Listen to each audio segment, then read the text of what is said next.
Benvenuti a Villa dei Claricini d'Orpacher, che fa parte dell'omonima fondazione.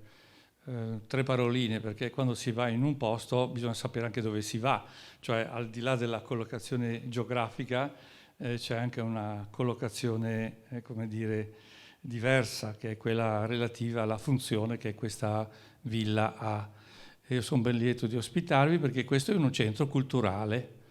È una fondazione culturale nata 50 anni fa, che ha per lascito testamentario dei conti dei Claricini, che hanno lasciato tutti i loro beni a una nascente fondazione che ha questi scopi culturali. E per gestire questa fondazione, oltre alle manifestazioni che vengono promosse qui dentro, che sono di vario tipo, che cioè sono attività concertistiche, teatrali, musicali, convegnistiche, anche con l'Università di Udine. Quindi ci sono diverse manifestazioni e c'è anche un'azienda agricola che ovviamente è il motore economico di questa fondazione, perché attraverso i prodotti della terra, no, noi viviamo, no?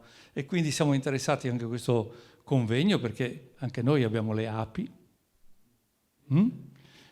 Quindi non è che siamo fuori tema, ma abbiamo anche la viticoltura e la produzione cerealicola biologica certificata, che viene trasformata qui in prodotti che vengono così commercializzati.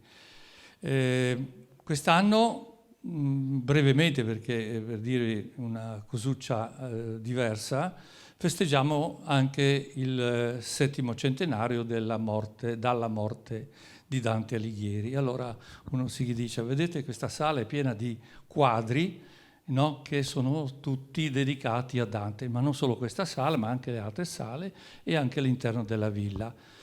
I 700 anni di Dante li abbiamo voluti festeggiare assieme ai 50 anni perché nel 1466 il conte Niccolò de Claricini editò l'unica commedia Dante Alighieri che è stata originata in Friuli. Ci sono altri codici danteschi che sono prodotti, che sono attualmente presenti in Friuli, alla Biblioteca Guarneriana, alla Biblioteca Florio dell'Università, all'Arcivescovile. Tutti questi codici saranno esposti dal 18 di settembre al 7 novembre presso il Museo Archeologico Nazionale di Cividale, sempre promosso dalla Fondazione dei Claricini, che ha avuto l'imprimatur da parte del Ministero della Cultura per poter svolgere questa annata dantesca. Quindi ci sono tutta una serie di programmi che riguardano questo tipo di attività.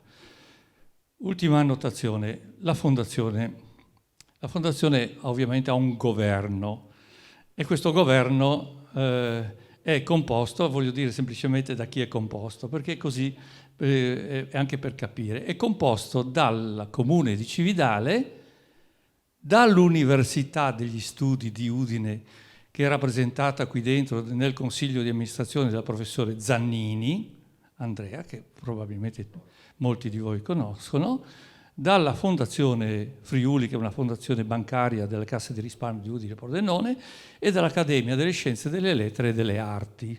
Quindi volevo dire queste cosucce perché si sappia dove ci si trova e cosa si fa. Adesso buon convegno e alla parola a chi di dovere. Grazie Presidente, grazie veramente dell'ospitalità. Buon pomeriggio a tutti, io sono un amministratore del Comune di Cividale, vi porto il saluto del Sindaco Bernardi che purtroppo per un impegno concomitante non ha potuto essere qui presente al primo di una serie di incontri legati al tema della sostenibilità. Io devo ringraziare veramente la dottoressa Missana perché quando abbiamo avuto l'incontro, grazie anche alla dottoressa ex consigliera Maria Cristina Novelli, con la quale abbiamo collaborato molto in questi anni, ci ha proposto delle tematiche molto importanti che erano veramente nella nostra agenda per fare questa serie di incontro e ce l'ha proprio appoggiata su un piatto d'argento.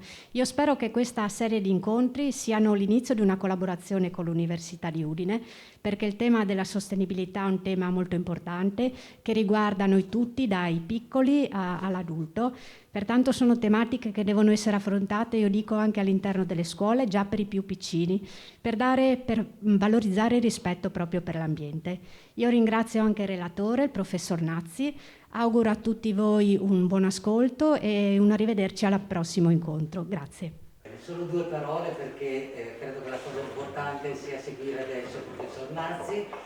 Come società operaia siamo felicissimi di riprendere questi appuntamenti, questi incontri con l'università. Maggio Scienza per noi ha fatto storia e peraltro siamo anche partner della fondazione per quanto riguarda questa iniziativa su Dante. Grazie ancora all'università, grazie all'amministrazione comunale e grazie naturalmente anche alla fondazione che ci ospita. Sono Francesco Marangò, mi sono tolto la mascherina per farmi riconoscere. Sono in rappresentanza qui dell'Università degli Studi di Udine. Ringrazio il Presidente, ringrazio l'assessore, ringrazio la Presidente per le belle parole di introduzione, ringrazio tutte e tutti per la vostra presenza. Io introduco questa iniziativa innanzitutto segnalandovi che è una iniziativa collocata in un ciclo di incontri, sono 18, che l'Ufficio Divulgazione Scientifica, la dottoressa Alessandra Missana, che qui ha voluto così ideare in collaborazione con realtà del territorio, con il Comune di Cividale del Friuli. Abbiamo iniziato con Udine la scorsa settimana, con Tolmezzo lunedì e saremo anche a Gorizia. Questo primo ciclo che ci porta fino al mese di novembre, iniziato appunto da pochi giorni, lo abbiamo dedicato al tema della sostenibilità, dello sviluppo sostenibile. Ecco perché sono io a darvi il saluto a nome del magnifico rettore Pinton questa sera, perché io rivesto in questo momento il ruolo, il compito di essere il suo delegato, sarebbe il collaboratore, proprio per lo sviluppo sostenibile, per il settore della sostenibilità. Questo vuol dire che l'Università di Udine, così come praticamente tutte le università italiane che si sono anche messe assieme in una rete che si chiama Rete delle Università per lo Sviluppo Sostenibile, stanno sempre di più intensificando una cosa di cui si sono occupate già da molto tempo, ma inquadrarla in un percorso che significa guardare al proprio interno, quindi fare ricerca, fare didattica, organizzare l'università in modo sostenibile è sicuramente uno dei punti fondamentali. Ma un'altra questione che noi anche cerchiamo di sempre di più di rafforzare è confrontarci su questi temi con il territorio. Noi abbiamo chiamato questa iniziativa per un domani sostenibile, un patto per lo sviluppo del territorio. Nel sottotitolo abbiamo usato la parola patto perché questa è una parola che a noi è molto cara come Ateneo del Friuli, perché è quella che ci ha visto nascere. Poco più di 40 anni fa fu un patto con il territorio, con la popolazione del Friuli, che vide la nascita dell'Università di Udine. Allora, continuare su quella storia che ha visto la nostra genesi e oggi riprenderla con questa visione sulla sostenibilità credo sia un segnale bello che riusciamo a sviluppare tutti assieme. Ecco, quindi questo è il senso di questo percorso. Ci saranno altri appuntamenti qui nel territorio di Cividale il 15 settembre, mercoledì, e il 16 ottobre, il 23 ottobre e il 27 ottobre. Quindi abbiamo la bellezza di 5 incontri abbiamo fatto. Normalmente ci eravamo posizionati sui 3 poi della serie, no? Quando si inizia, e che ne sa, chissà che non ce ne siano altri. Apriamo questa sera con una tematica sicuramente molto interessante, secondo quanto è quello che a me così piace immaginare, è abbastanza emblematica di quello che è il senso del concetto di sviluppo sostenibile, nel senso che normalmente fa venire in mente questa espressione, per chi la sente, o sostenibilità, forse quello è anche corretto, ma sviluppo sostenibile fa venire in mente problemi ambientali, no? L'ecologia, la tutela dell'ambiente, e stasera parleremo anche di questo. Però il titolo che il relatore ha voluto dare all'incontro, le api campionesse di sostenibilità, esempio di cooperazione, aprono a cose ben più ampie di quelle del comportamento di un importantissimo e fondamentale animale, emblema della biodiversità e della sostenibilità. Fra l'altro usato anche storicamente, io sono un economista, in economia, perché c'è una favola delle api di Mendeville che venne usata come vizi privati e pubbliche virtù. Questa era là. Quindi le api, Francesco Nazzi ci parlerà di questo tema e vedrete come sarà interessante vederlo inquadrare in questi temi, lo so, sono sicuro che sarà questo il taglio della sua relazione. Francesco Nazzi è professore associato al Dipartimento di Scienze Agroalimentari, Ambientali e Animali dell'Università di Udine, dove insegna, e già facevo delle battute iniziali, apidologia e apicoltura. Ho capito apicoltura, ma apidologia, però ce lo spiegherà lui, no? E insegna anche zoologia. In un certo senso siamo anche colleghi, perché anch'io insegno da quelle parti anche, quindi. Di questi temi di cui ci parlerà oggi si occupa da diversi decenni, non diciamo quanti perché sennò dopo viene fuori l'età. Ecco, però per dirvi la visione che ha questo mio caro collega di questi temi, credo sia ben esemplificata anche del fatto che per un po' di anni, dal 2013 al 2018, abbiamo anche fatto delle cose assieme in quel contesto, lui è stato delegato, stessa espressione che uso per me, del rettore per la cultura. Uno che si occupa di api delegato alla cultura. Beh, questo è già, credo, un bel esempio di che cosa significa. Ha pubblicato molti articoli, anche dei libri molto interessanti, anche con la casa editrice ha curato l'altruismo, no? con Vianello, per la casa editrice Forum, che vi invito a trovare, a recuperare. Un'ultima annotazione, dopo aver naturalmente ringraziato di cuore Francesco per aver accettato il nostro invito. E quello che vedete preparato, no, alle mie spalle sullo schermo è una delle cose che abbiamo realizzato in collaborazione con le città con cui stiamo creando questo ciclo di incontri.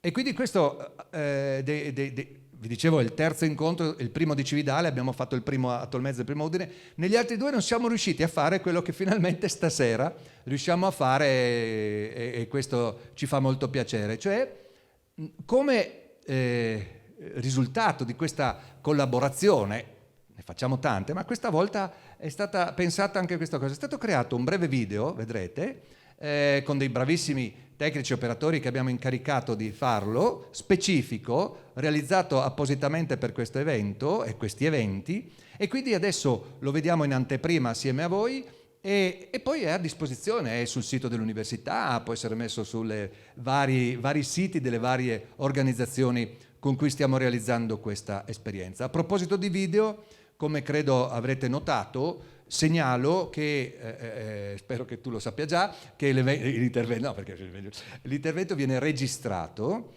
questo sempre con lo scopo di poi avere una documentazione di ognuno degli eventi e metterla a disposizione, no? Sempre nel sito dell'università, si chiama Play Uniud, nella home page dell'università in basso a destra c'è un tastino e una parte di YouTube, ecco, dove si trovano tanti nostri video.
umani sostenibile, un patto per lo sviluppo del territorio.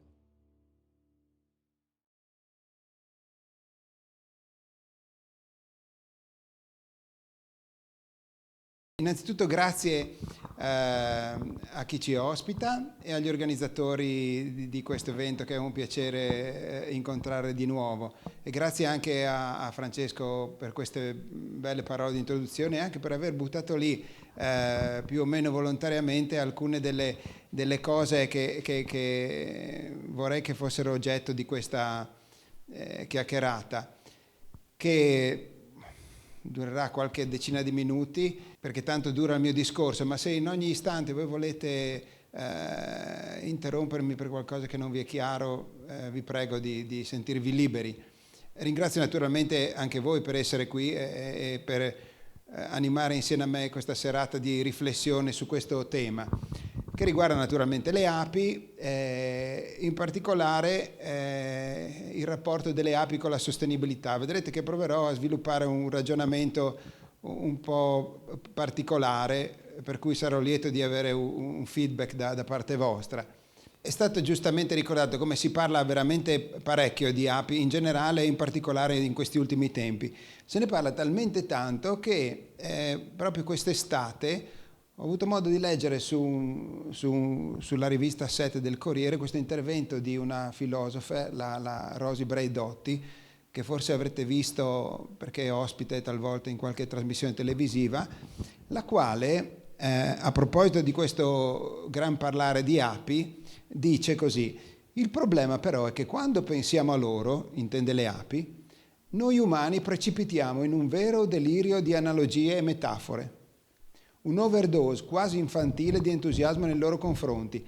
La metafora, sostiene Braidotti, è una forma di sfruttamento epistemologico e letterario verso la quale dovremmo essere più critici.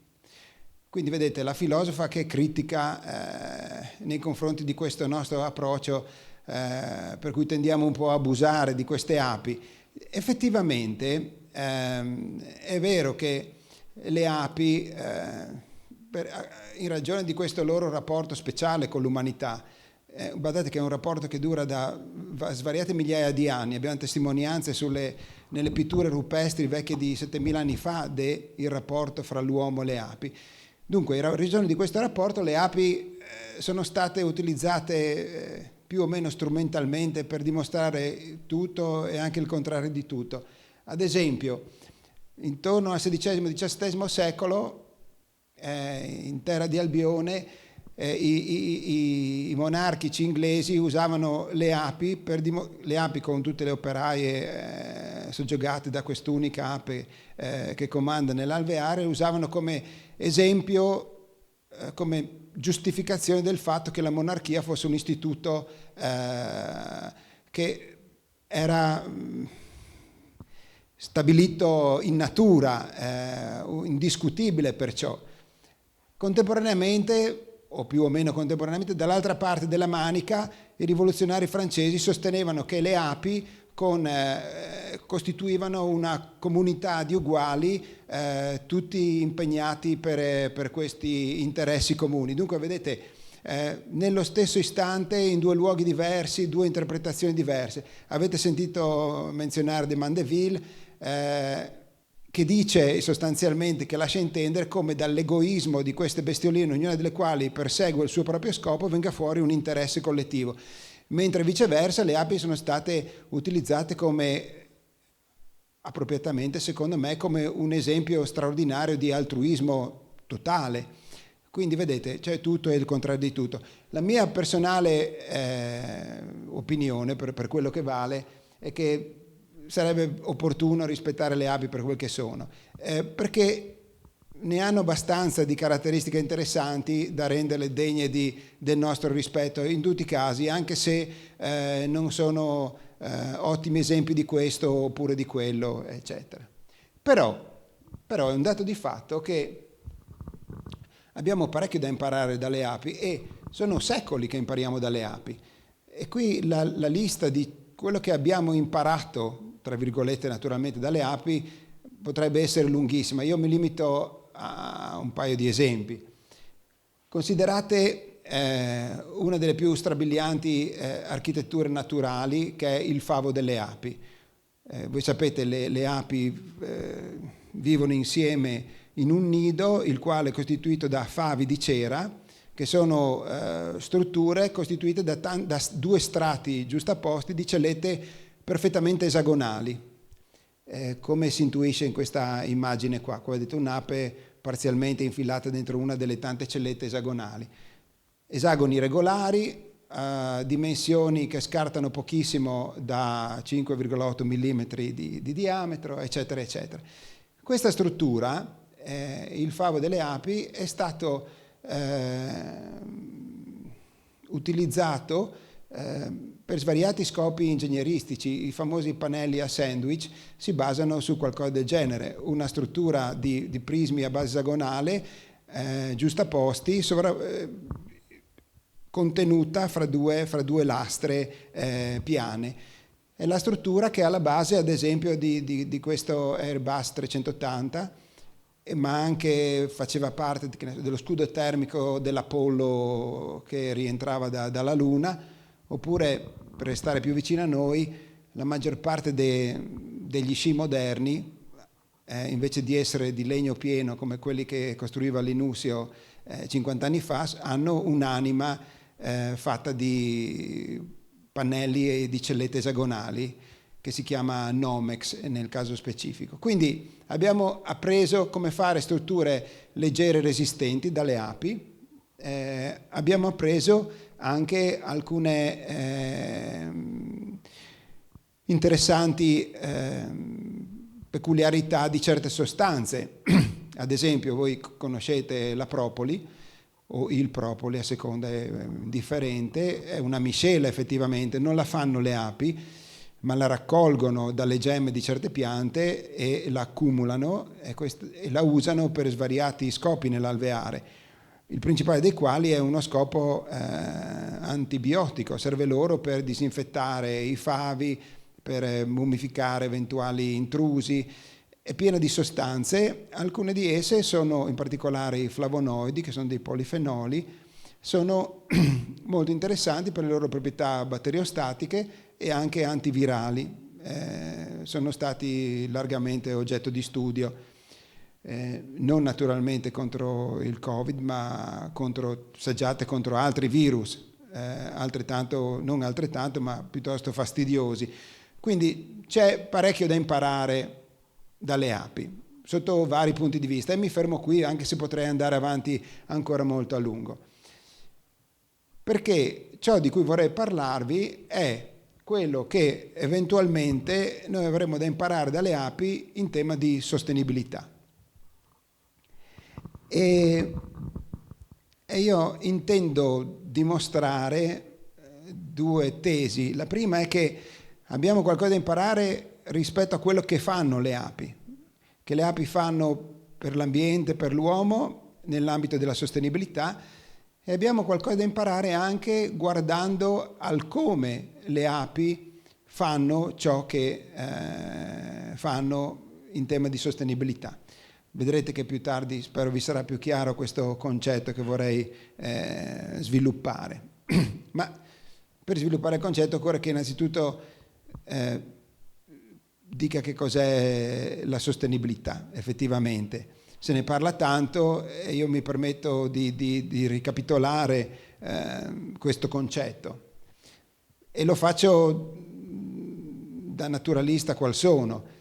Innanzitutto la sostenibilità è un concetto, è senz'altro anche un concetto dell'ecologia,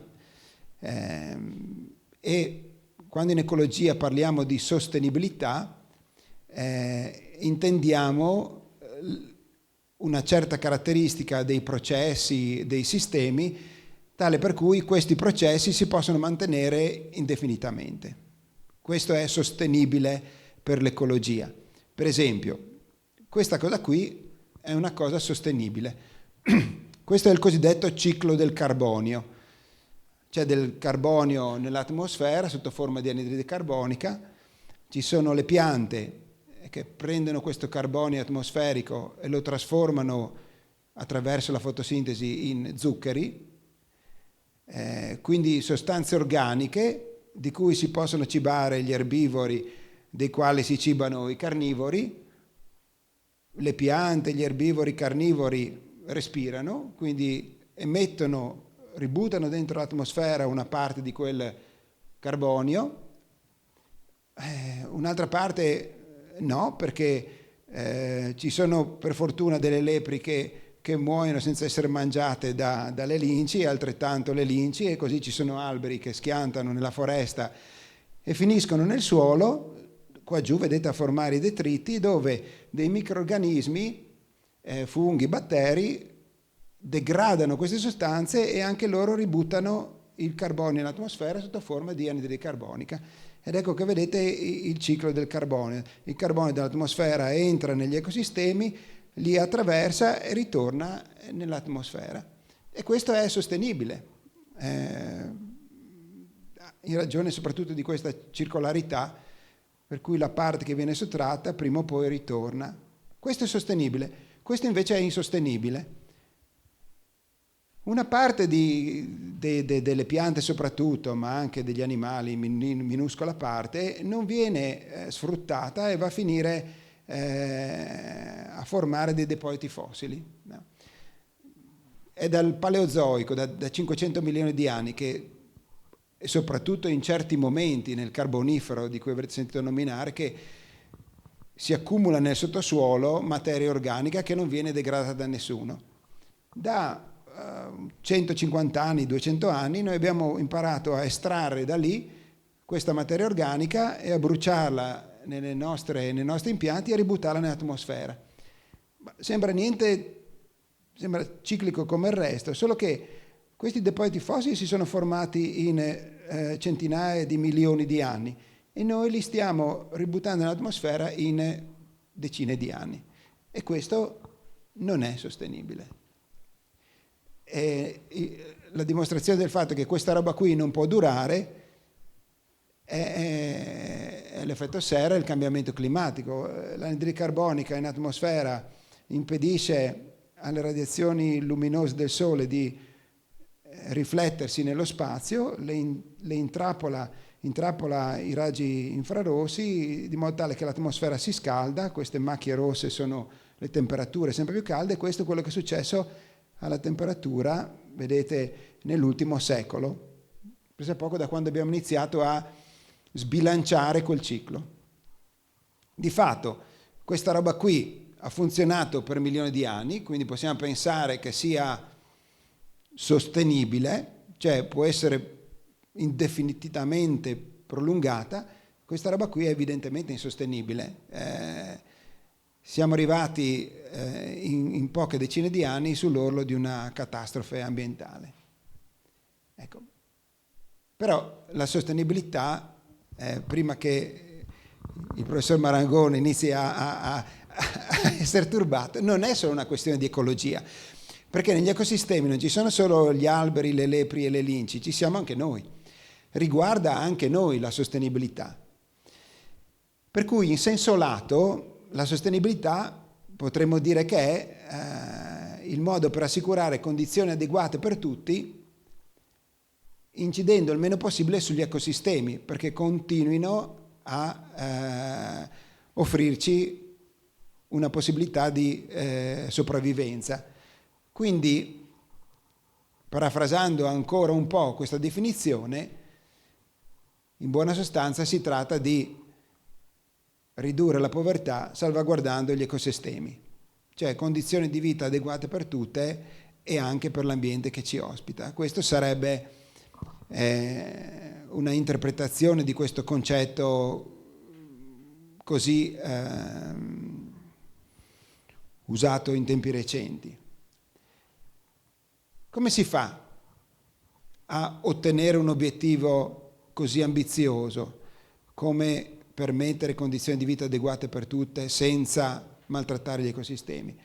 Secondo le Nazioni Unite si può fare cercando di conseguire, vedete, tanti diversi obiettivi. Non solo cercando di conseguirli, ma possibilmente entro il 2030, a dire la verità. E credo che abbiate tutti una certa familiarità con questi obiettivi.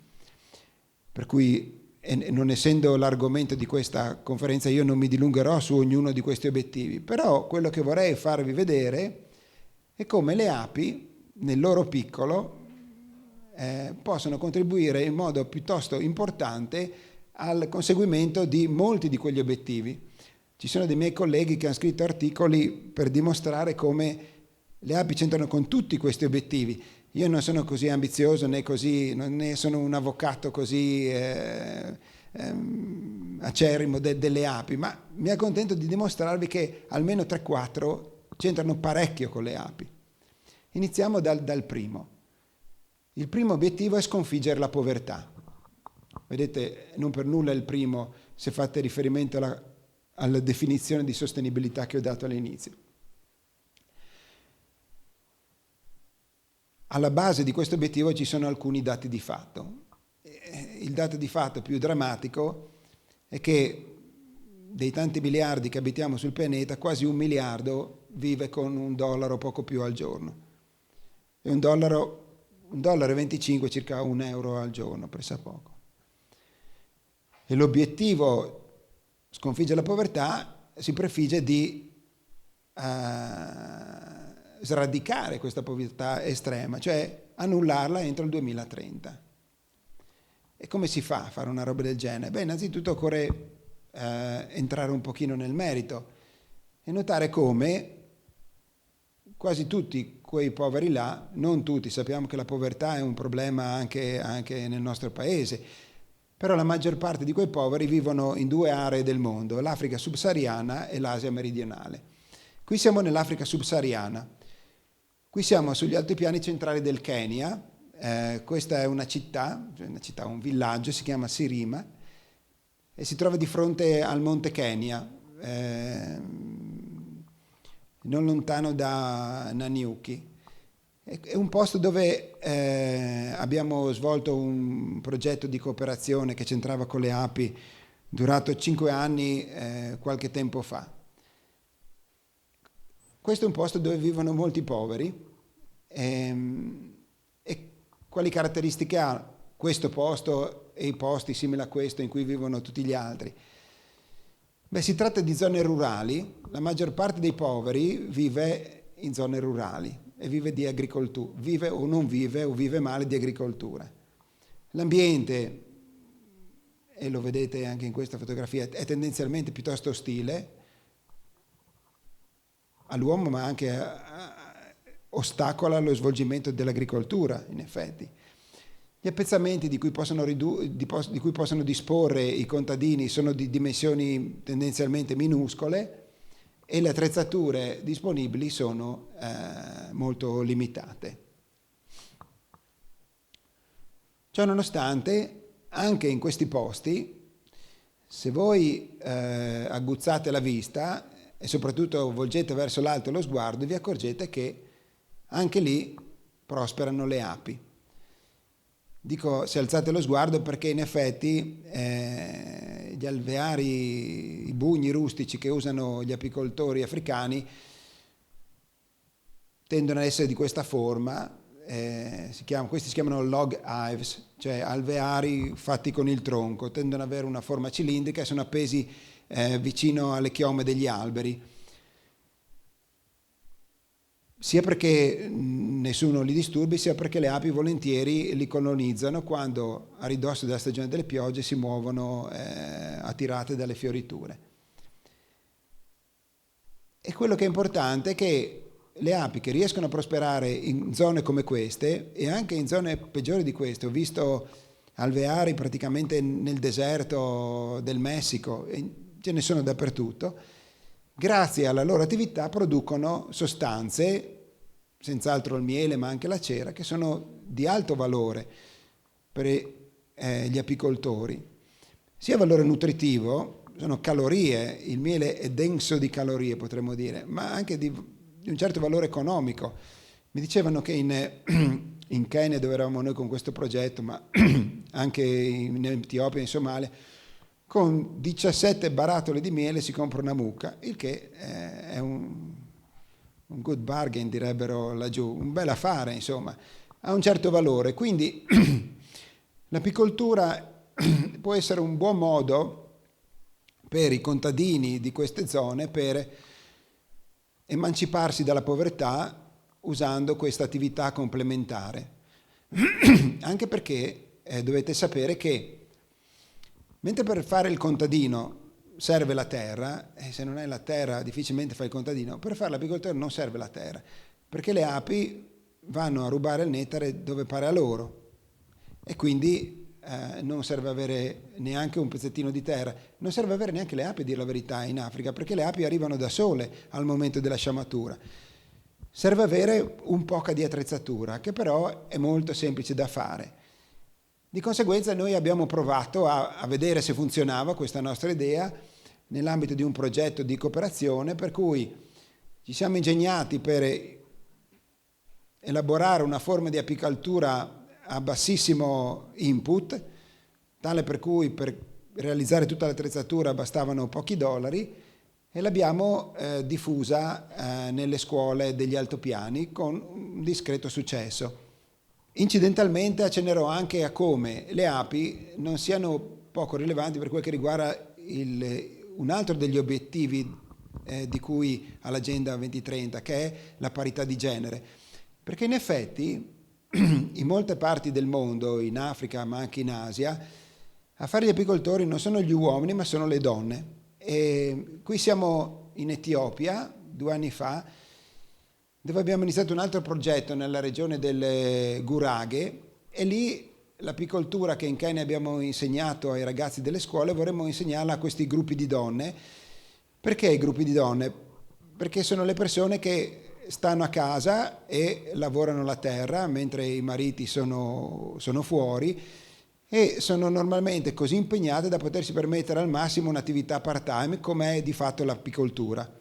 Per cui queste donne che qui ci mostravano come loro trattano l'ensete, che è il falso banano, per fare una specie di focaccia, ecco, queste donne saranno i prossimi nostri discepoli per quel che riguarda l'apicoltura di sussistenza, badate bene. Non si intende andare a esportare l'apicoltura razionale che facciamo qui da noi, perché sarebbe insensato effettivamente. Tuttavia questo, voi direte, e avete ragione, non è che tireremo fuori dalla povertà 1 miliardo di persone a forza di apicoltura, è veramente velleitario. Ma il contributo delle api alla sostenibilità in effetti non si limita a questo, anzi il contributo che le api danno al secondo obiettivo è, secondo me, molto più importante, perché di fatto le api danno un contributo fondamentale alle produzioni agricole, che sono quelle che permettono di sfamare i miliardi di persone in generale che ci sono sul pianeta, e in particolare quelli che patiscono la malnutrizione. Perché? Adesso provo a spiegare questo concetto che sarà forse già noto a qualcuno. Inizio da questa frase di Linneo, naturalista svedese importantissimo, colui che ha scritto il Sistema Naturae e dunque ha fondato la nomenclatura binomia, quella per cui chiamiamo le specie viventi con 2 nomi, Homo sapiens, Coccinella septempunctata, Canis lupus, eccetera, eccetera. L'ha inventato lui. E per spiegare un concetto importante di biologia delle piante, lui ebbe modo di dire: la fioritura, intendeva delle piante con fiore, deve essere considerata l'esito di un accoppiamento sessuale, e a buon diritto gli antichi sostenevano che il fiore esprimesse la gioia e la passione dei vegetali. Questo Linneo, in una frase che era piuttosto ardita per l'epoca, di fatto gli è costata qualche preoccupazione, perché ha messo a repentaglio la sua carriera scientifica accademica al tempo con questa frase, che era effettivamente ardita, ma anche molto giusta, perché infatti la fioritura permette una sorta di matrimonio delle piante, e l'essenziale di quel matrimonio sono proprio le api, perché sono le api che trasportano il polline gameti maschili, l'analogo degli spermatozoi, dalla parte maschile di un fiore alla parte femminile, pistillo e giù nell'ovario fino all'ovulo, la parte femminile di un fiore. E così facendo permettono la fecondazione incrociata, permettono effettivamente l'accoppiamento delle piante, usando le parole di Linneo. Di fatto il fiore che circonda gli stami e i pistili, con la sua corolla colorata, profumata e la ricompensa in forma di nettare in fondo alla corolla, eccetera, è una sorta di adescamento delle api. Serve a convincere le api a visitare il fiore e, visitando il fiore, imbrattarsi di polline che trasporteranno un altro fiore, realizzando questo la fecondazione fra piante diverse della stessa specie. Questa è biologia. La cosa interessante è che questo processo ha un interessante effetto collaterale, perché laddove si verifica la fecondazione incrociata, laddove cioè il fiore di un lampone viene visitato da un'ape che deposita sui pistili il polline di un altro fiore di lampone, il frutto che si forma è il più grosso e adeguato possibile. Guardate questa fotografia. Per fare questa fotografia cosa hanno fatto? Hanno preso una pianta di lamponi e hanno messo dei sacchettini di tulle intorno a certi rametti, in modo tale da impedire alle api di raggiungere quei fiori, lasciandole raggiungere altri fiori della stessa pianta. Questi sono i frutti che sono venuti fuori dai rametti isolati con il tulle, e questi sono i frutti che sono venuti fuori da quegli altri. Laddove gli insetti pronubi possono fare il loro lavoro a pro della fecondazione incrociata, c'è la miglior fruttificazione.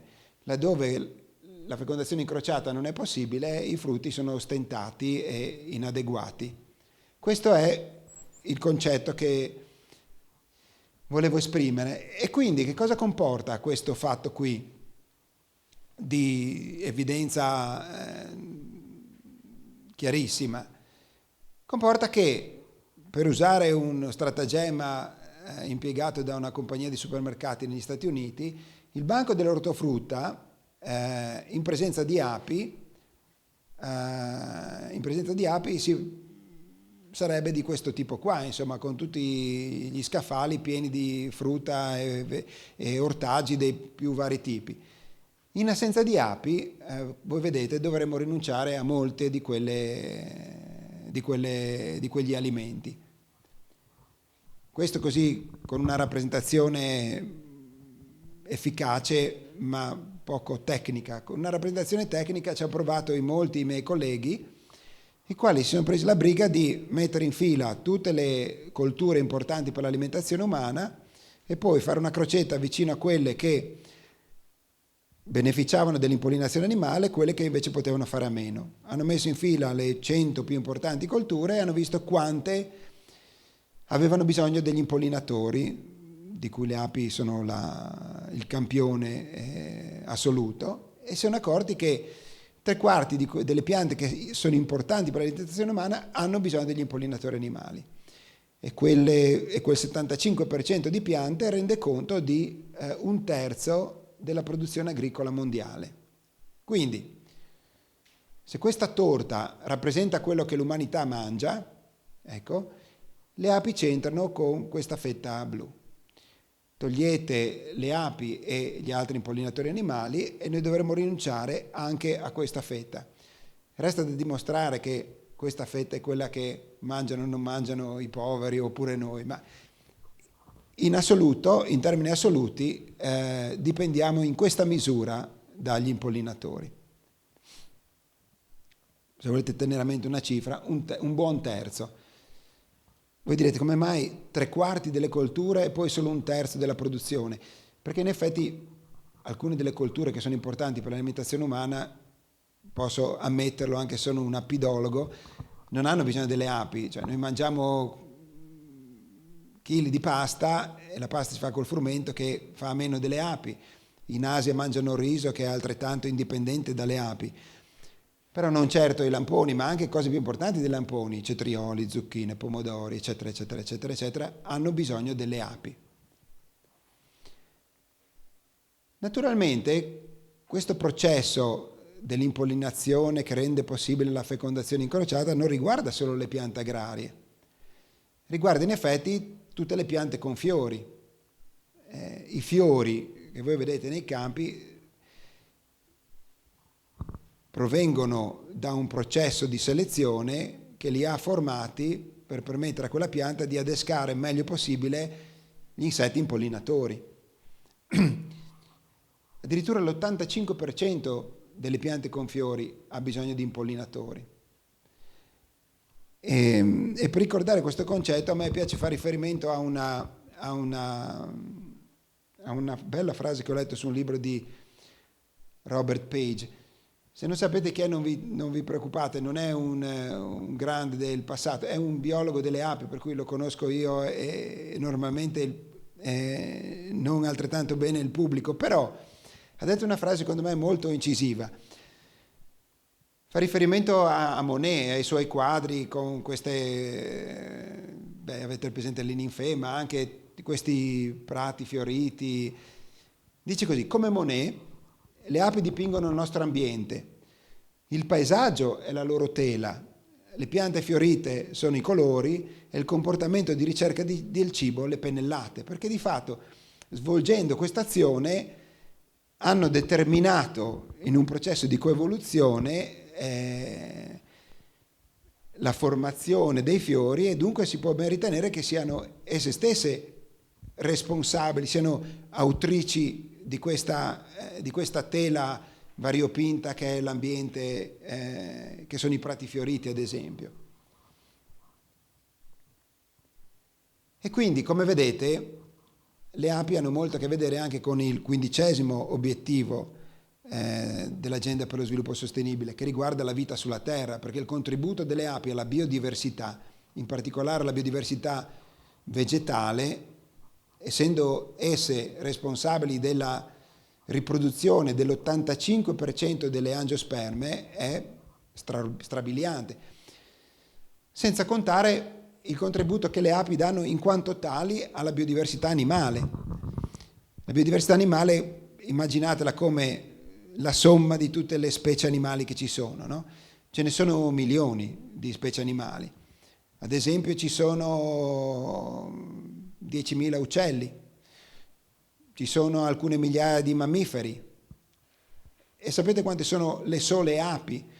Ci sono 20.000 specie di api. Ecco, ci sono il doppio di specie di api di quanti siano tutti gli uccelli che i birdwatcher di tutto il mondo corrono in giro a provare a identificare. Tanto che effettivamente non si potrebbe erodare quelle gare che fanno i birdwatcher di fare la checklist di tutte le specie di uccelli che si riescono a vedere, perché quasi nessuno riuscirebbe a vedere neanche solo tutte le specie di api che ci sono. Intendo le api domestiche e soprattutto le moltissime api selvatiche. E qui mi piace ricordare un fatto che riguarda questa nostra regione. 20.000 specie di api in tutto il mondo, e di queste 20.000,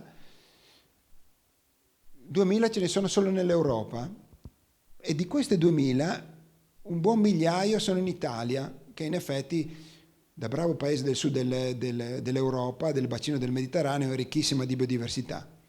E di quel migliaio di specie italiane, sapete quante ce n'è in Friuli? Praticamente 800, quindi questa regione è effettivamente, come dicono, una specie di hotspot, una miniera di biodiversità, anche per quel che riguarda le sole api, senza contare tutti gli altri animali. Quindi, vedete, un contributo non indifferente delle api agli obiettivi dell'Agenda 2030, delle api in quanto tali o delle api in quanto allevabili nell'ambito dell'attività apistica. Ma quello che io vorrei dimostrare da ora in poi è come ci sia qualcosa da imparare dalle api, anche osservando con attenzione il modo in cui le api fanno ciò che fanno. Guardiamo da vicino una cosa di cui ho già parlato, cioè questa fecondazione incrociata delle piante. Questo è un fiore di salvia e questa è un'ape che sta bottinando dentro un fiore di salvia. Effettivamente basta guardare questa fotografia per accorgersi di qualcosa di peculiare. Beh, intanto il fiore è colorato ed è anche profumato, ed è quella la ragione per cui è stato riconosciuto da quell'ape. Poi vedete, ha una forma tale per cui l'ape si infila facilmente dentro questa corolla per riuscire con la sua proboscide a succhiare il nettare. E vedete che mentre fa questo lavoro, spingendo da un lato di questo sistema bilanciere, gli stami della salvia si piegano, vedete qua, e vanno a toccare l'addome per sporcarlo di polline. Anche solo guardando questa foto ci si accorge che c'è qualcosa di speciale fra quei due. Non sono due conoscenti occasionali, si conoscono da parecchio e si sono adattati a vicenda. Effettivamente si può dire in proposito che questo rapporto tra le api e le piante fiorite è un rapporto simbiotico, mutualistico. Simbiotico nel senso che sono due organismi che vivono in qualche modo insieme. Mutualistico nel senso che si scambiano favori. Le api prendono dalle piante il nettare e il polline e restituiscono alle piante questo servizio dell'impollinazione che permette la riproduzione delle piante, ma di conseguenza, in ragione di questo rapporto circolare, vedete che ne vengono vantaggi sia per loro, ma anche non solo per loro, perché dal surplus di miele prodotto dalle piante ci guadagniamo noi stessi, così come guadagniamo i frutti più abbondanti e di pezzatura migliore che si producono a causa della fecondazione, e anche dei semi che vengono prodotti, che sono contenuti in quei frutti. Dunque una simbiosi, cioè una vita insieme fra organismi diversi. La simbiosi non è una roba solamente che riguarda le api e le piante, è un modo di interagire nelle comunità animali e non solo animali, nelle comunità viventi, che è diffusissimo. Eccole qua le nostre api con le piante, ma avrete sentito parlare delle formiche che allevano gli afidi, che li mungono, cioè li stimolano con le antenne per fargli produrre un po' di melata, di cui loro sono ghiotte, e in cambio offrendo protezione dai predatori, addirittura protezione in alcuni casi contro le stagioni avverse. Tante specie di formiche prendono gli afidi quando viene l'inverno, se li portano nel nido, li tengono quieti lì per poi riportarli su. Insomma, un rapporto molto articolato, non molto diverso dal rapporto di noi altri con i bovini da latte, insomma. Oppure avete sentito parlare della storia del pesce pagliaccio con l'attinie. L'attinia, che è un polipo letale per alcune specie, ma non per il pesce pagliaccio, che funge da esca, attirando tra i tentacoli dell'attinia i malcapitati aspiranti predatori. Oppure avete sentito parlare delle remore che puliscono la bocca degli squali in cambio di qualche detrito e protezione, e gli squali li tollerano invece di mangiarseli in cambio di questa toilette dei denti. Oppure rapporti simbiotici ancora più stretti, come quelli che ci sono fra certi coralli e certe alghe unicellulari che vivono dentro i coralli, offrendo ai coralli i benefici della fotosintesi. Insomma, la simbiosi è là fuori ed è molto diffusa e importante, talmente importante che c'è chi ritiene che le più importanti transizioni nella storia dell'evoluzione della vita su questo pianeta abbiano a che vedere proprio con la simbiosi. La cellula eucariota di cui siamo fatti tutti noi altri siamo fatti da circa 100.000 miliardi di cellule, che sono delle cosine piccole, che sono le unità di base dei viventi.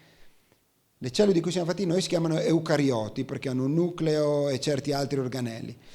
Quelle cellule si sono formate a causa di un primitivo caso di simbiosi, tale per cui una cellula, invece di digerire il batterio che aveva mangiato, lo ha trattenuto al suo interno trasformandolo in una centrale energetica per la cellula medesima. E poi dopo la cellula, l'invenzione della sessualità, gli organismi multicellulari sono frutto di una simbiosi ragionevolmente. Prima c'erano solo cellule separate che infine a un certo punto si sono messe insieme condividendo gli oneri di questa comunione e i benefici che ne possono risultare. Lo stesso dicasi per le società animali, per le società nostre, eccetera, eccetera. Quindi la simbiosi che noi abbiamo intravisto nel rapporto fra api e piante è una cosa pervasiva nel mondo vivente e anche nella storia della vita. Ma le api sono interessanti come esempio non solo perché parte dei loro benefici deriva da questo rapporto cooperativo con le piante, ma sono esse stesse cooperative nel loro interno, perché il servizio dell'impollinazione è facilitato dalle caratteristiche delle api. Perché le api, vi ricordate prima il contributo alla produzione agricola, perché sono così importanti? Non sono gli unici impollinatori, impollinano le piante anche i pipistrelli, per esempio, piante del tipo i datteri, ad esempio, i colibrì, piante tipo ananas e robe del genere, oppure anche certi mammiferi fanno gli impollinatori, e poi molte specie di insetti naturalmente, farfalle, coleotteri, mosche del tipo dei sirfidi. Ma le api sono molto più importanti dal punto di vista della quantità. Perché? Perché una famiglia di api contiene, in Friuli a giugno, una famiglia di api è fatta da 50.000 api. Fate finta, come una città come Pordenone chiusa dentro uno scatolone. Sono tante e vivono insieme. E quel che è importante, vivono insieme e insieme foraggiano sulla vegetazione, ma non foraggiano ognuna per conto suo, foraggiano insieme nella misura in cui le api, quando trovano qualcosa di interessante, non è che tengono per sé il segreto, ma ritornate all'alveare comunicano l'ubicazione di questa fonte di cibo che hanno rinvenuto alle compagne di nido mediante una danza che da solo meriterebbe una conferenza, perché è un linguaggio simbolico questo delle danze, è un linguaggio che viene interpretato dalle compagne più o meno come il nostro linguaggio, non un linguaggio fatto di segnali come molti altri animali che fanno dei versi che vogliono dire una e una sola cosa e usano un solo tipo di verso. No, un vero e proprio linguaggio, diversi simboli per diversi messaggi. Quindi con un linguaggio si parlano a vicenda per dirsi dove hanno trovato e che cosa hanno trovato, e in questo modo si rendono così efficaci nella loro azione di sfruttamento della vegetazione. E poi dicevamo, non solo il beneficio dipende dal fatto che sono in tante, ma questa coesione è una coesione che è basata di fatto sull'altruismo. Quell'ape dentro il fiore di salvia non sta facendo indigestione di nettare di salvia, riempirà la sua borsa malaria, cioè deglutirà apparentemente il nettare, ma senza mandarlo fino in fondo all'intestino, perché lo accumulerà in uno stomaco sociale per poi sputarlo al ritorno nell'alveare, perché serva per nutrire altre api. Durante il viaggio lei ne consumerà il minimo che serve per riuscire a volare dal fiore fino all'alveare, e neanche una goccia di più. E poi, e questo è ancora più strabiliante, tanto che aveva fatto girare la testa lo stesso Darwin, l'altruismo delle operaie si manifesta al massimo grado nel fatto che le api nutrici passano il tempo a nutrire, accudire le larve che sono figlie di un'altra ape. Non sono le loro figlie, le larve che esse nutrono, sono figlie di un altro. E questo gesto è, in termini biologici, altruismo estremo. Perché? Perché è di difficile spiegazione il fatto che un individuo, oppure di difficile spiegazione il modo in cui possa essersi evoluto un comportamento tale per cui un individuo sacrifica tutto, compresa la riproduzione, perché non si capisce, sacrificando la riproduzione, come farebbe a trasmettere questo carattere a qualcuno. Di qui il grattacapo di Darwin, su cui purtroppo non posso soffermarmi, però intanto per dire come questa società delle api funziona, permette alle api di fare quello che fanno nella misura in cui è fondata sulla cooperazione fra gli individui che formano la società. E quindi si può ben dire che il segreto di questo straordinario contributo delle api alla sostenibilità, che ho cercato di spiegare nella prima metà della relazione, è proprio la cooperazione, ciò di cui ho parlato in questa seconda metà. Cosa sappiamo? Beh, sappiamo che questo segreto che hanno scoperto le api, e non solo, perché molti altri animali sono sociali, le formiche, le termiti, eccetera, eccetera, è un segreto che apparentemente rende in termini biologici. Perché se voi considerate la biomassa animale, come in questa figura, dove ogni animale è rappresentato con una figurina di dimensioni proporzionale alla massa, vedete che gli insetti, e tra gli insetti, formiche, api e termiti, stradominano. Nella foresta equatoriale l'80% di tutti gli insetti che ci sono, in termini di peso, sono insetti sociali. Dice Wilson, questo biologo americano, che diciamo che la biomassa degli insetti sociali è praticamente superiore alla biomassa degli esseri umani su questo pianeta. Quindi dal punto di vista biologico rende. Però si potrebbe ben dire che questa idea della cooperazione potrebbe anche essere una lezione, questa che potremmo ricevere dalle api, un pochino dura da apprendere per noi altri umani. Di fatto è stata opportunamente ricordata la favola delle api. C'è chi sostiene la tesi homo homini lupus, cioè che noi altri siamo fatti per sbranarci a vicenda, non certo per azioni cooperative. Hobbes parlava del Leviatano, dice gli uomini si comportano benino, cioè non si ammazzano a vicenda, solo se c'è qualcuno che li tiene controllati, perché altrimenti, liberi di agire, si scanerebbero uno con l'altro. Quindi questa lezione delle api è una buona lezione, ma potrebbe essere fuori dalla nostra portata, se fosse vero quello che ritengono in molti, e anche noi stessi pensiamo in più di un'occasione, penso, quando guardate i telegiornali o robe del genere. Quindi la domanda è, sì, è vero, si potrebbe fare qualcosa per la sostenibilità, e forse potremmo essere molto efficaci se imparassimo ad essere più cooperativi. Però facciamo fatica a essere cooperativi, perché dentro di noi c'è un germe di egoismo che ci impedisce di esserlo. E quindi possiamo riuscire a conseguire questi obiettivi in un tempo così breve? È una bella domanda questa. Io vorrei rispondere con una storia che riguarda questi due signori, uno è Reagan e uno è Gorbaciov. Ho visto recentemente un'intervista di Gorbaciov.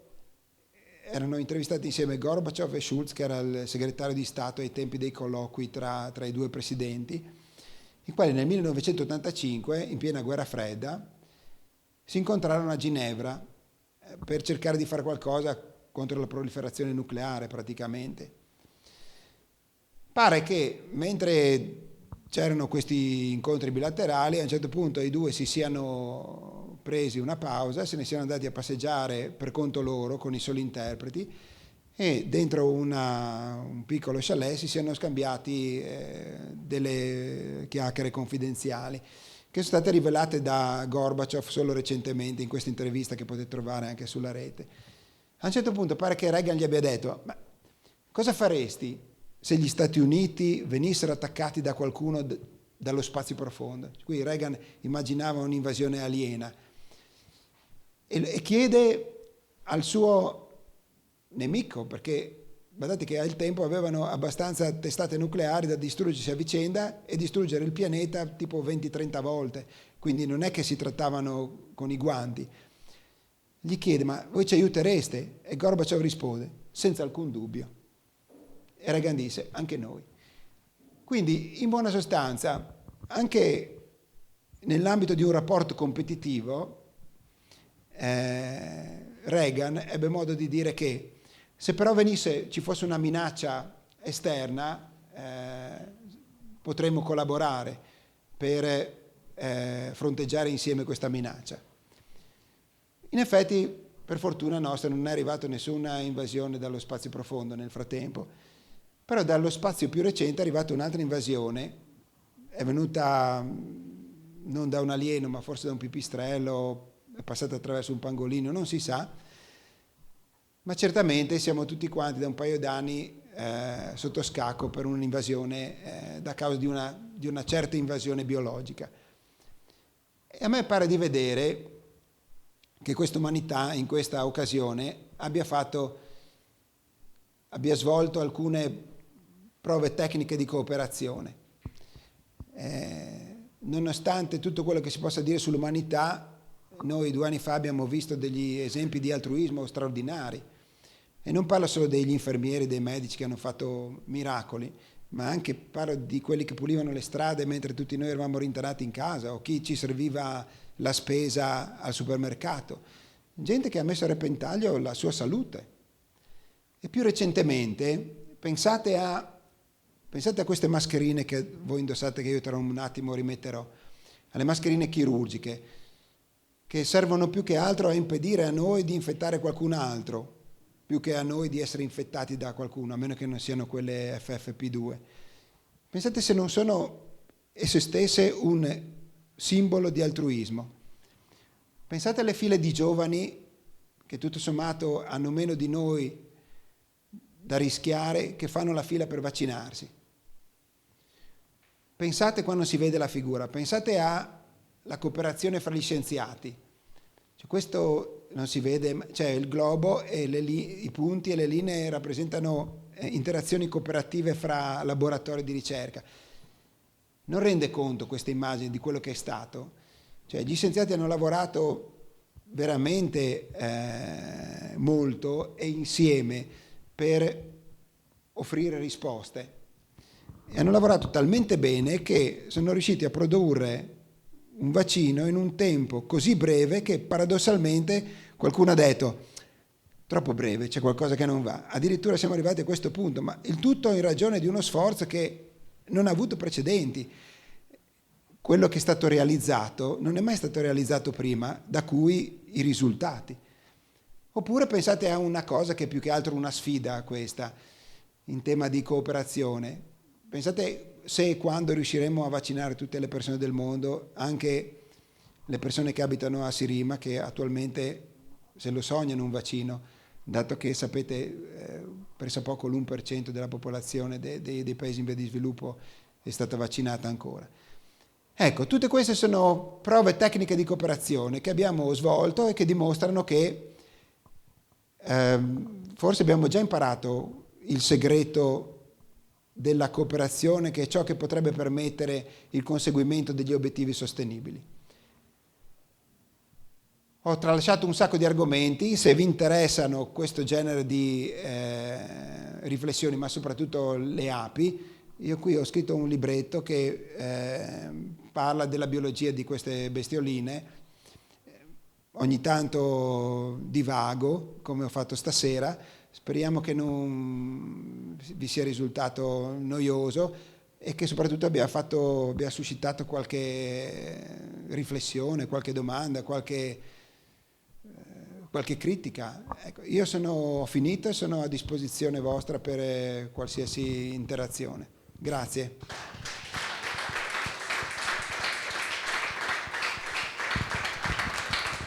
Il progetto del Kenya, che api avete allevato?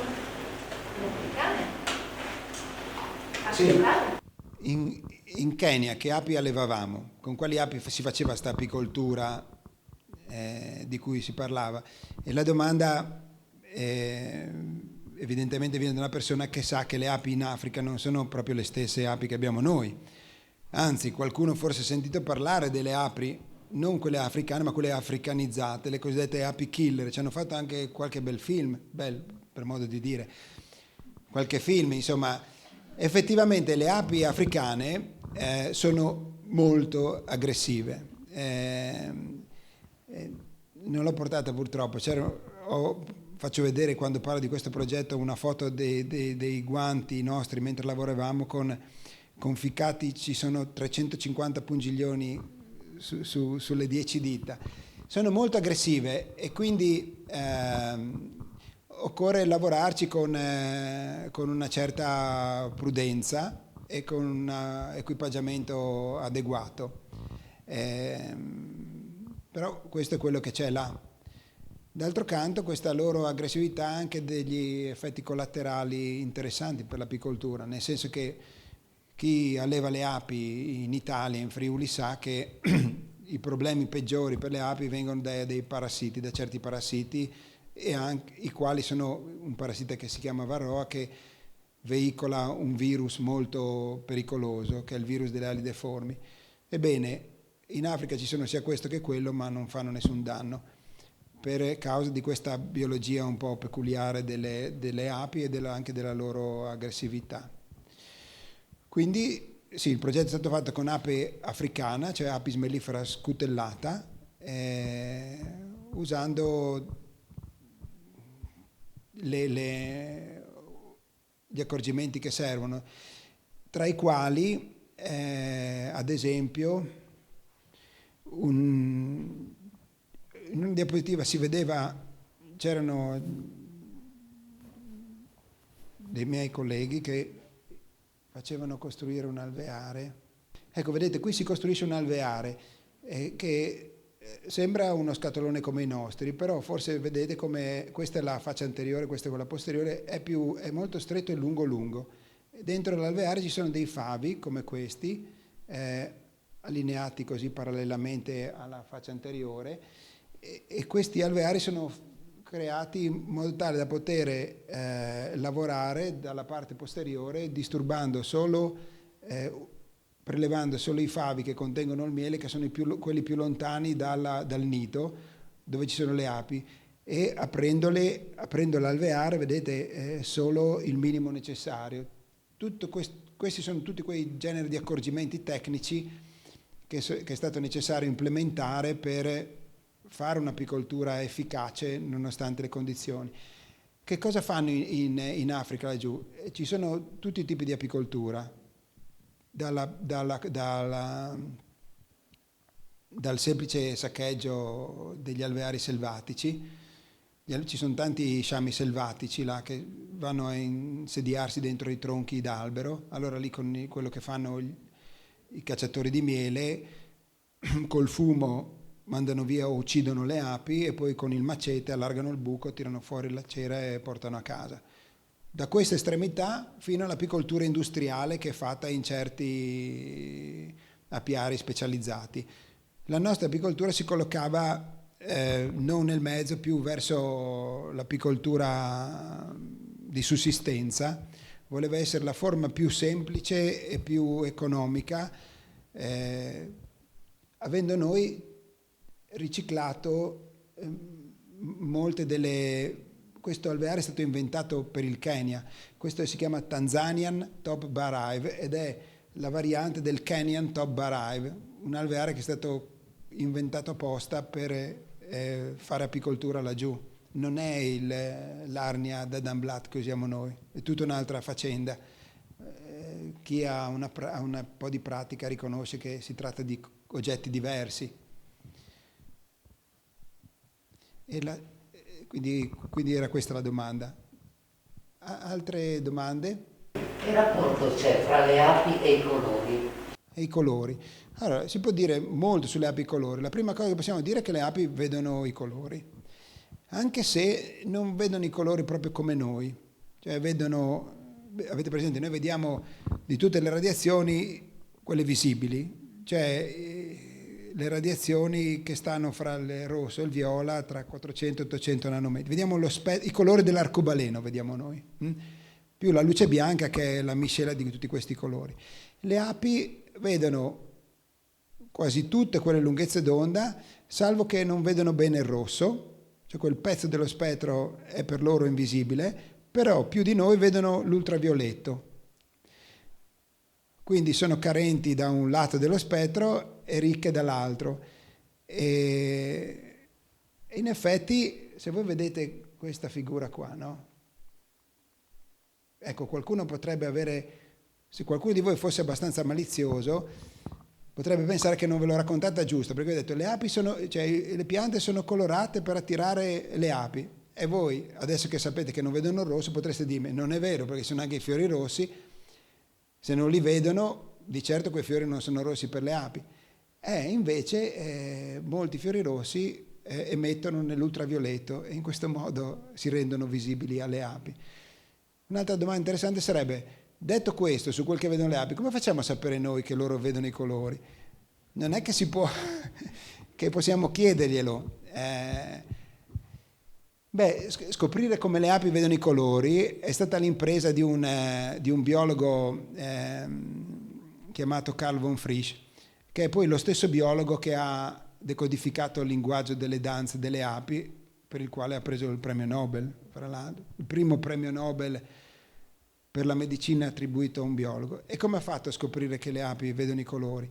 Sfruttando un'altra peculiarità interessante delle api, cioè il fatto che sono capaci di apprendimento associativo, cioè sono capaci di collegare uno stimolo a una ricompensa, come il cane di Pavlov, l'avete sentito, no? Allora, campanella e cibo, il cane impara ad associare alla campanella la presenza del cibo. Quindi quando sente la campanella e non c'è il cibo, gli capita di avere l'acquolina lo stesso. Questo è il concetto di apprendimento associativo. Le api sono uguali. Se voi gli date da mangiare un po' di zucchero e contemporaneamente offrite loro l'odore di vaniglia e poi gli offrite il solo odore di vaniglia, loro estenderanno la proboscide come per succhiare lo zucchero. Questo è l'apprendimento associativo. Allora cosa faceva von Frisch? Metteva un po' di acqua e zucchero sopra dei cartoncini colorati in modo da far associare quell'acqua e zucchero al colore. E poi toglieva l'acqua e zucchero, lasciava il cartoncino colorato e vedeva se le api ci andavano lo stesso. E poi faceva esperimenti di confronto, metteva un cartoncino giallo, un cartoncino rosa e a forza di questi esperimenti ha scoperto che le api erano incapaci di distinguere il rosso dal grigio, mentre viceversa erano ben capaci di riconoscere tutti gli altri dagli altri colori. Vedono anche benino le forme, cioè non vedono solo i colori. Hanno pubblicato da non tanto un articolo da cui risulterebbe che sono capaci di riconoscere i volti addirittura. Ma, insomma, hanno degli occhi, insomma, un animale che vive là fuori alla luce del giorno deve avere una vista discreta e quindi capaci di vedere forme, colori, distanze, eccetera. E le api sono senz'altro attrezzate, ecco. Prego. Ho provato che cosa sono le api, che cosa vuol dire avere le api vicine. Ho un ciliegio che quando mio figlio ha trattato le sue api ha prodotto una quantità di ciliegie incredibile. Poi vicino è stato punto, abbiamo spostato le api e il ciliegio non ha più prodotto, cioè ha prodotto molto meno. E adesso ascoltandola mi vengono in mente tutte le notizie delle quali abbiamo conoscenza, sappiamo che le api muoiono in gran numero in questi ultimi anni a causa dei pesticidi, così come sappiamo che si compra la bat house per prendere il pipistrello per mangiarselo di zanzara. Esisterebbe la possibilità di costruire un progetto per cui nelle famiglie si potessero ottenere degli alveari per comunque ripristinare questo popolo di api? Sarebbe possibile? È una domanda molto interessante, nel senso che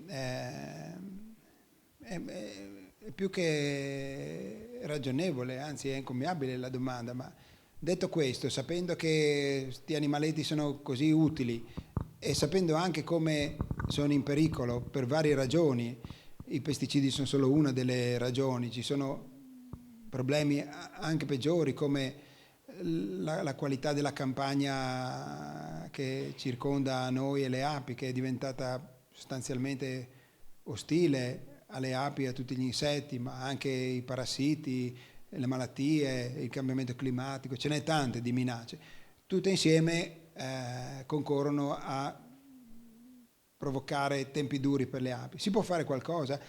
Sì, tipo allevare api. Ecco, naturalmente si può pensare anche di arrivare all'allevamento delle api, ma se volete fare qualcosa di semplice e a mio giudizio piuttosto utile, potete allevare facilissimamente, allevare tra virgolette, non le api domestiche, le quali hanno un bel esercito di apicoltori che le supporta. In Friuli abbiamo praticamente più di 1000 apicoltori, ma gli apicoltori si occupano dell'ape mellifera, una specie delle 800 specie di api che abbiamo. Voi potete occuparvi delle altre. Per esempio, sul davanzale della mia cucina io ho messo lì un pezzo di legno dove ho fatto col trapano dei buchi.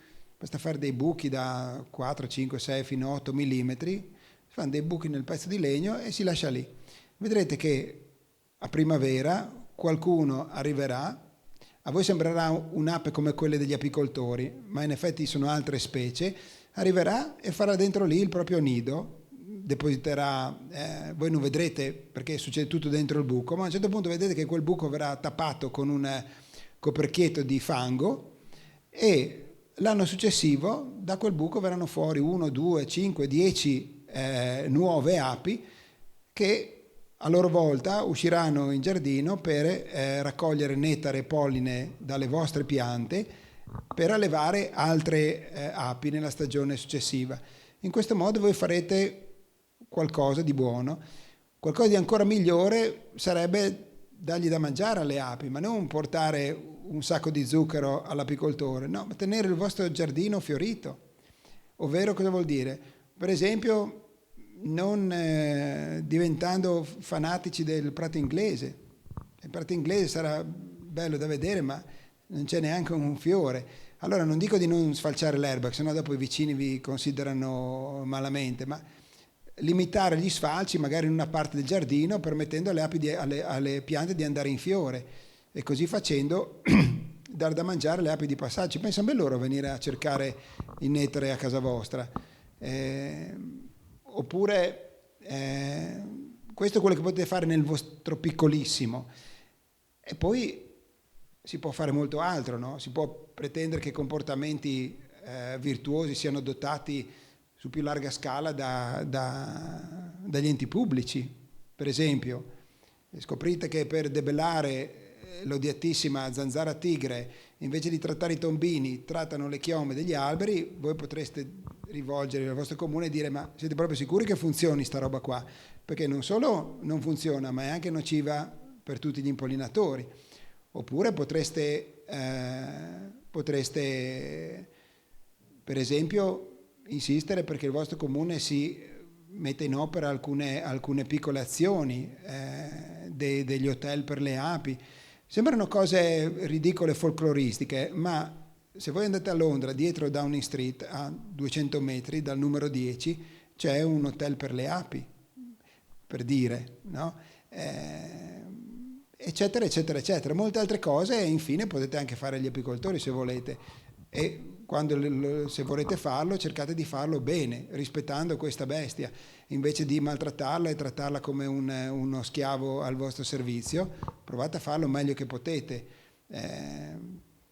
permettendo a questi animali di produrre per voi, ma anche per sé, in modo tale che non debbano morire di fame tra le vostre mani. Quindi non solo si può fare qualcosa, si può fare molto, oltre a quello che già faceva, perché mettere a disposizione un ciliegio è già una cosa. Ha presente quanti fiori ha messo a disposizione di quelle api? Tantissimi. Un paio di milioni di fiori si fa mezzo chilo di miele, una famiglia di api. Ha detto che ci sono 800 tipi di api con 1000 apicoltori. Posso Prego. E vuol dire che un apicoltore ogni inquilino, in Slovenia, che poi suppongo che sono 9.800, però ci sono 10.000 apicoltori, quindi 1 su 200. C'è qualche motivo, una configurazione del territorio, o possiamo migliorare di qui? Ok.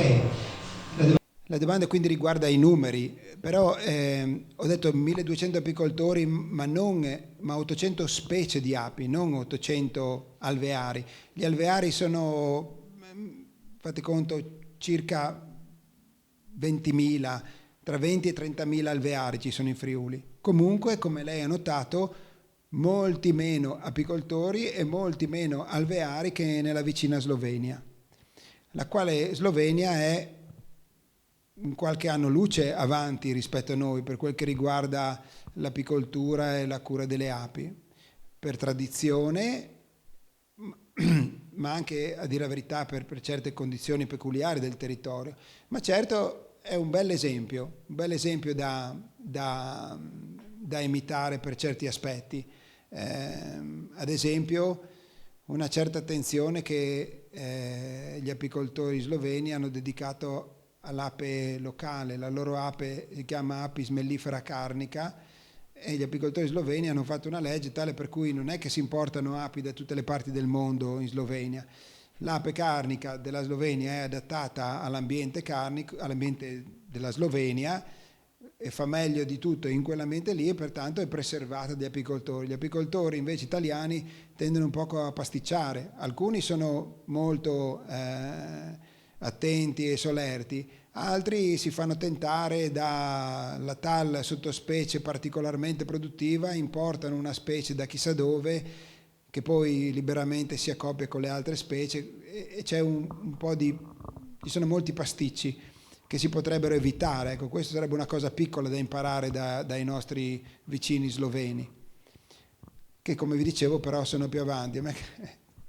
L'apicoltura è talmente più popolare in Slovenia che una volta andai a un convegno internazionale, a un convegno dell'Associazione Mondiale degli Apicoltori in Slovenia, e venne a fare gli onori di casa il Presidente della Repubblica sloveno, che era già di per sé interessante che un Presidente della Repubblica venisse. Ma perché è venuto? Perché era apicoltore. era un nativo apicoltore, per cui teneva parecchio, potete immaginare, alle api. Ora non penso che sia necessario avere che Mattarella faccia l'apicoltore perché vadano le cose meglio, ma di certo è un esempio di come è un'attività molto più popolare di là del confine. Prego. L'utilizzo di prodotti chimici, quanto può danneggiare la sopravvivenza delle api? L'utilizzo di prodotti chimici in agricoltura, anche in apicoltura, in effetti, perché si usano anche in apicoltura. E i prodotti chimici possono danneggiare naturalmente, perché ci sono tanti prodotti chimici, no? Lo sapete, in agricoltura si usano a parte i fertilizzanti, ma anche solamente per combattere le avversità si usano quelli che generalmente chiamiamo pesticidi, ma ci sono fungicidi, ci sono erbicidi, ci sono insetticidi. Gli insetticidi servono a uccidere gli insetti, quindi non c'è di che stupirsi se gli insetticidi uccidano gli insetti come le api. Tuttavia, proprio perché è così scontato che quei prodotti potrebbero essere nocivi per le api, che sono state fatte delle regole abbastanza stringenti per evitare che, usando gli insetticidi per uccidere certi fitofagi, si sterminino le api. Per esempio, quando i fruttiferi sono in fioritura non si può, assolutamente, è vietato dalla legge, trattare le piante in fiore, perché sennò si fa strage. Altri prodotti hanno altre caratteristiche tali per cui nelle etichette c'è scritto quello che si può e che non si può, che non si deve fare. In questo modo si cerca di mitigare i danni che queste sostanze, per definizione nocive, potrebbero fare. Naturalmente, se l'Italia si muovesse speditamente nella direzione della lotta integrata, che è quello che dovrebbe fare per legge perché è imposto dall'Unione Europea, che non vuol dire zero pesticidi, vuol dire pesticidi quando proprio non si può fare a meno, insieme ad altre modalità. Ci sarebbe tanto da guadagnare per tutti, compresi per le api, ma anche per i consumatori. Di fatto certe sostanze particolarmente nocive per le api sono state bandite dall'Unione Europea. Alcuni anni fa c'erano sul mercato delle sostanze che erano una panacea perché per gli agricoltori erano veramente molto efficaci, però si è scoperto che erano altrettanto dannose per le api e l'Unione Europea, dopo aver considerato tutti gli studi che avevamo fatto in quegli anni lì, ha detto no, in Europa in pieno campo questa e questa sostanza non si devono usare, e da allora non si usano più in Europa, mentre viceversa si continua a usare in Nord America e altrove. Che fate dato sul fatto che piante geneticamente modificate, quindi rende insetticide per insetti dannosi, possono produrre danni anche sugli insetti impollinatori? Sono stati fatti degli studi su, in particolare, piante geneticamente modificate in modo tale che potessero esprimere la tossina del Bacillus thuringiensis, per vedere se potevano essere dannose per le api. Di fatto, se queste tossine si esprimono, questi geni si esprimono anche nel polline e nel nettare, potrebbero essere nocive, ma di solito sono fatti per esprimersi nelle foglie, che sono quelle che si mangiano i fitofagi che quei prodotti servirebbero a combattere. Quindi naturalmente ci sono studi, di fatto non è un problema all'ordine del giorno in Italia quello delle piante geneticamente modificate. Non è uno dei problemi che le api hanno da noi, ce ne sono molti altri. Chiedere invece qual è il peso dei predatori delle api, cioè la sopravvivenza. Sì, è giusto questo richiamo.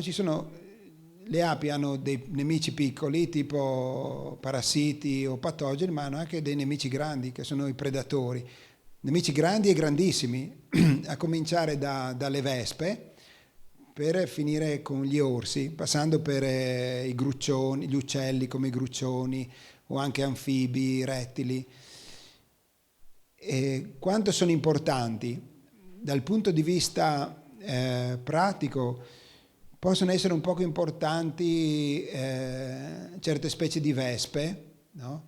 In particolare in certi posti dove è arrivato un calabrone asiatico si è rivelato un poco pericoloso, nella misura in cui staziona di fronte all'alveare e quando escono fuori le api le acchiappa al volo e poi gli stacca testa e torace, gli stacca la testa, butta via, mastica il torace e va nel nido a restituire l'omogenizzato di ape alle sue larve. Così facendo ostacola un po' l'attività di volo delle api e pare che sia un problema quando ce n'è tanto e quando soprattutto le famiglie delle api sono un pochino sguarnite, diciamo. La mia opinione personale è che se una famiglia di api è forte, come dicono gli apicoltori, cioè ben popolata e non ha altre disgrazie, dovrebbe cavarsela nonostante questi predatori.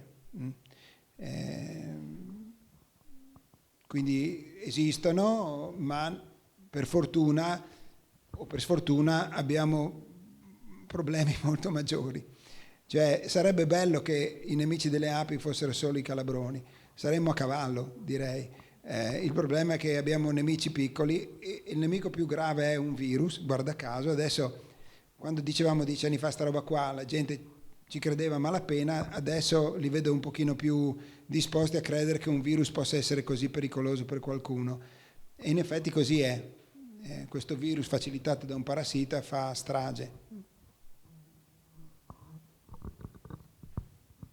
Bene, è stato piacevolissimo questo scambio, grazie per tutte le domande e gli spunti. Passo la parola. Io direi di fare un bellissimo applauso. Grazie.